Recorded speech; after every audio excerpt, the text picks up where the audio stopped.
कमला बलान नदी खतरे के निशान से ऊपर खोल दिया गया सभी फाटक। कमला बलान नदी का जलस्तर खतरे के निशान से काफी ऊपर बह रहा है। इस कारण नदी का सभी फाटक को खोल दिया गया है। नेपाल में रुक रुक कर हो रही बारिश से नदी के जलस्तर में वृद्धि जारी है। इसके कारण जयनगर के ग्रामीण इलाकों में पानी फैल रहा है, जिससे लोगों को अब बाढ़ का भय सताने लगा है। जल स्तर में वृद्धि से कमला नदी से सटे प्रखंड के विभिन्न पंचायतों में पानी फैलने से लोगों में दहशत का माहौल है। जयनगर प्रखंड के बेलही दक्षिणी पंचायत के इस्लामपुर मोहल्ला, खैरा मठ, डोडवार पंचायत का डोडवार, ब्रह्मोत्तर और कोरहिया पंचायत के टेढ़ा गांव में नदी का पानी फैल गया।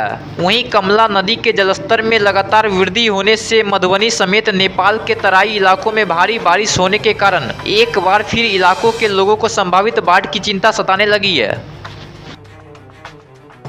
देखिए, जो कमला नदी इस महीना में हमेशा ये जो बाढ़ का माहौल बना हुआ रहता है।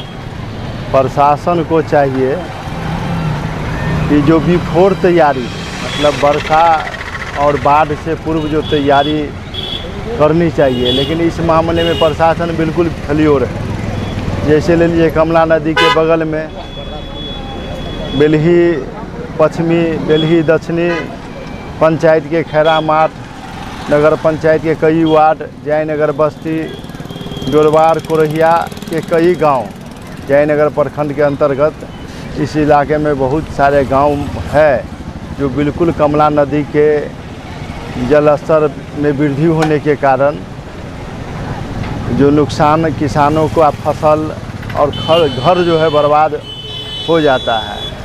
इसके बाद प्रशासन के द्वारा किसी प्रकार का ये नहीं है, सुविधा नहीं दिया जाता है। दूसरी बात हम कहना चाहेंगे कि हमारी पार्टी लगातार जो कमला नदी की जो सर्पीली धारा है, धारा को नियंत्रण करने के लिए, सर्पीली धारा को नियंत्रण करने के लिए पत्थर का जाल बना करके और सर्पीली धारा जो फैले नहीं, नियंत्रण रहे, इसके लिए ये लगाने की ज़रूरत है।